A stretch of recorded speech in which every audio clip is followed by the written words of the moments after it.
बीच में स्टेज पर जो तस्वीरें लगी हुई है, बाबा अम्बेडकर जी को नमन, जोहार, और आदिवासी भील जगदीश भाई पांडर को मेरी ओर से तहे दिल से हार्दिक जोहार नमन करता हूं।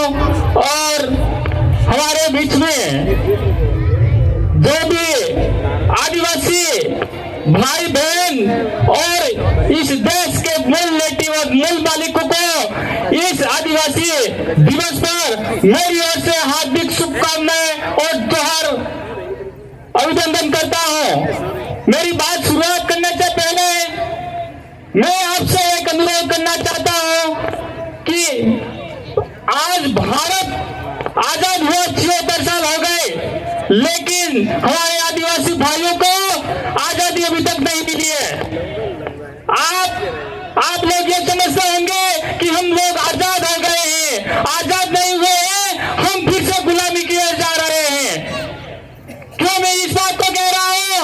क्योंकि हमारे देश में जो हालत बन रही है, जो आदिवासियों के खिलाफ जो हालतें बन रही है, जो आप देख रहे हो, कहीं तो अपने बहन बेटियों को नंगी करके और उसको गर्दन से फंसे लग करके और रोडों पे दौड़ाई जा रही है, और कहीं पर अपने भाइयों को सरेआम रोड पर खड़ा करके उसको गोली मारकर हत्या कर दी जाती है। फिर भी आज सरकारें जो बनी है, तो सरकार जो बारी बारी से जो शासन कर रही है, उस सरकार ने आज तक हमारे आदिवासी के पक्ष में कभी न्याय नहीं किया, और आदिवासियों की हालत ऐसी खराब हो चुकी है।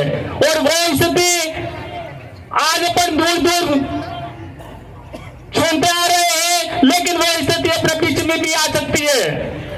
इसलिए सभी भाइयों से मेरा निवेदन है कि आप लोग आदिवासी एकता में नहीं आओगे जब तक आप कुछ भी नहीं कर पाओगे, सरकार के सामने कुछ भी अपनी बात भी नहीं रख पाओगे।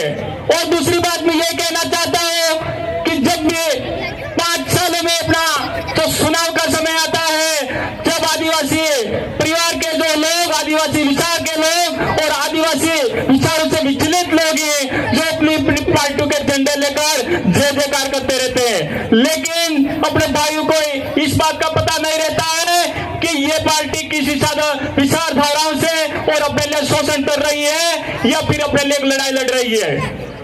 मैं ये कहना चाहता हूं, मैं पार्टी विशेष का किसी का नाम नहीं लेना चाहता हूं, लेकिन जब भी जब पार्टी अपने बीच में आती है तो अपने आदिवासी भाइयों और बहनों, हम आपके लिए वो कर देंगे, हम आपके वो कर लेंगे, ऐसा करके गुमराह करके अपने पास वोट लिए जाते हैं। वोट लेने के बाद जब भी समय आता है तो आदिवासियों के ऊपर आपत्ति आती है, उस समय मंत्री भी बन जाते हैं, लेकिन अपने पक्ष में कोई बात नहीं रखते।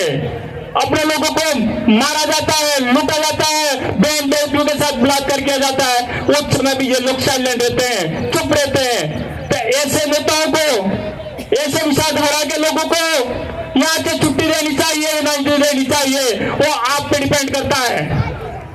और हम लोग ये कहना चाहते हैं कि इस आदिवासी समुदाय के साथ जो शोषण हो रहा है, उसके खिलाफ लड़ने के लिए सबसे पहले अपन को शिक्षा की जरूरत पड़ेगी। और आपके पास जब शिक्षा नहीं होगी, आपके पास ज्ञान नहीं होगा, तो आप किसी सरकार के सामने नहीं बोल सकते हो, किसी नेताओं के सामने नहीं बोल सकते हो, और किसी अधिकारी के सामने भी आप बात नहीं रख सकते हो। क्योंकि आपका जो अधिकार रहता है, आपको अधिकार का जो हनन किया जाता है, आपको दबाया जाता है, आपको निकाला जाता है, घर से बाहर निकाल जाता है। ऐसी कंडीशन आए तो आप अगर न्याय और कानून जानोगे तो आप सवाल जवाब कर सकते हो, आप सरकार के सामने बोल सकते हो।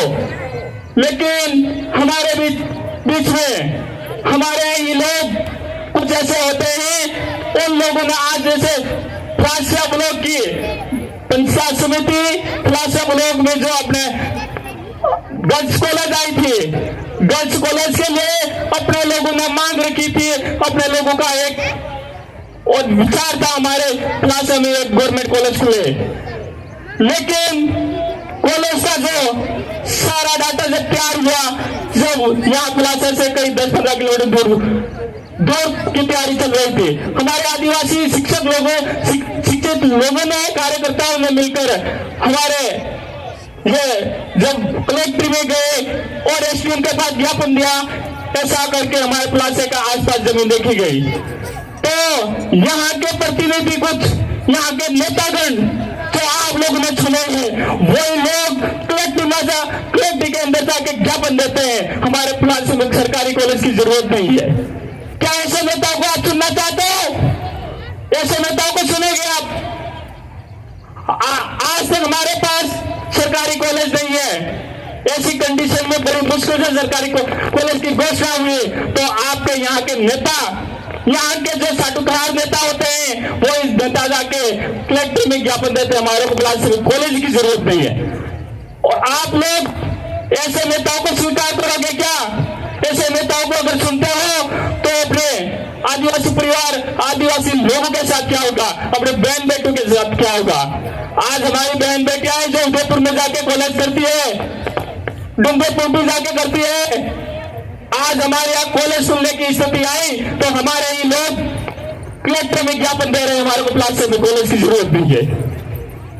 ऐसे लोगों को हमेशा के लिए हमारे समाज के बीच में प्रताड़ित करके बाहर निकालना चाहिए और ऐसे नेताओं को वोट नहीं देना चाहिए जो अपने समाज के लिए नुकसान करे। दूसरी बात मैं ये कहना चाहता हूं कि हम लोग जब इस देश के मालिक हुआ करते थे, हम यहाँ के राजा हुआ करते थे, वो समय और आज का समय, जो बाहर से आए हुए लोग, मेहमान लोग अपने घर के मालिक बन गए और हम घर के मालिक थे, जमीन के मालिक थे, इस देश के मालिक थे। आज अपन को दिल्ली से बाहर निकालकर हमारे को भिखारी बना दिया है। किसकी वजह से भिखारी बने हैं? क्योंकि हमारे सुने हुए नेता, सुने हुए जो मंत्री बनते हैं, सुने जो पीएम बनते हैं, सीएम बनते हैं, वो लोग हमारे को फिर से गुलामी को ले जा रहे हैं। क्यों ले जा रहे हैं? मैं किसी पार्टी की बात नहीं कर रहा, लेकिन अपने समाज के साथ जो हो रहा है वो कह रहा हूं कि आज क्या इस देश के मालिक लगते हैं आपको जिस चीज की जरूरत होती है, यहाँ पे कोई बलात्कार हो जाता है, यहाँ पे मर्डर हो जाता है, आपको न्याय के लिए धरना देने पड़ते हैं और सरकार के सामने बार बार मुंह फाड़कर धरना देने पड़ते हैं, लाठी खानी पड़ती है, फिर भी अपन को न्याय नहीं मिलता है क्योंकि अपन आदिवासी हैं। आदिवासियों को कौन चाहता है ये बताओ आप? जब तक एकता में नहीं आओगे, जब तक आदिवासियों का कोई वजूद नहीं रहेगा। और मैं ये लास्ट बात ये कहना चाहता हूं आपको कि आप हमेशा के लिए हमारी एकता में रहो। किसी भी पार्टी से विरोध करते, किसी पार्टी से आप विरोध करते होंगे, लेकिन जब आदिवासी के ऊपर जब आपत्ति आती है, उस आपत्ति के समय आप एकजुट हो जाओ, तब जाके अपने आदिवासी का कोई कल्याण हो सकता है। नहीं तो अपन जहां थे वही रहने वाले हैं। पहले तो क्या 200 साल तक अंग्रेज ने राज किया, लेकिन वो गोरे अंग्रेज थे। आज हमारे भारत में काले अंग्रेजों की कोई कमी नहीं है, तो काले अंग्रेज हमारे बीच में आके हमारे बीच में बैठकर अपन को लूटते हैं। ऐसा समय आ गया है। और दूसरी बात ये कहना चाहता हूं, जो अपने देसी दारू और इंग्लिश दारू, जो देसी दारू अपना आदिवासी की पूजा पद्धति का एक साधन है, अंग्रेजी दारू है, वो एक बाहर से ब्रांड आया हुआ है और उस कंपनी खोली गंगानगर शुगर मिल्स, और वो देसी दारू वालों को तो एक बोतल अगर होली दुकान पे बाहर लगाते अपना, एक बोतल घर में हो तो उसको पकड़ के केस बना देते हो, और ये खुलेआम दारू ठेका है उन लोगों को, और ठेके के बाहर जो बोतल खोल के पी रहे हैं उनको बंद नहीं किया जाता है।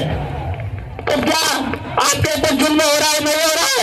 एक समय ऐसा है कि मेवे के पेड़ की आप शराब पूजा करते हो, उस मेवे के पेड़ को, आपको फूल को और इकट्ठा भी नहीं करने देंगे, बेचने भी नहीं देंगे। ये कंडीशन आने वाली है। धीरे धीरे आदिवासियों के जो पूजा पद्धति के साधन है, आदिवासियों के जंगल में जो अधिकार है, जमीन का जो अधिकार है, धीरे धीरे छीन रहे हैं, धीरे धीरे लोग आक्रमण कर रहे हैं, धीरे धीरे सरकारी दफ्तर को दे रहे हैं। ऐसी स्थिति में आपको जागरूक होना पड़ेगा, तब जाके ये अपने आदिवासी समाज की एकताओं का हमेशा के लिए कहीं का अस्तित्व बसेगा। नहीं तो हम लोग और आप लोग अपना अस्तित्व खुद खोने वाले हैं। इसी के साथ मेरी बात को यहीं पे विराम देता हूं। फिर से मंदाता जगदीश भाई पांडोर ने जो अपना इस फील्ड में जो जन जागरण किया था, उनकी वजह से आज हमारे को स्टेज पर बोलने का मौका मिला है। और हमारे जगदीश भाई पांडे को बार बार नमन और जोहार करता हूँ और हमारी बात को यही समाप्त करता हूँ। जय जोहार, जय आदिवासी, जय मध्य प्रदेश।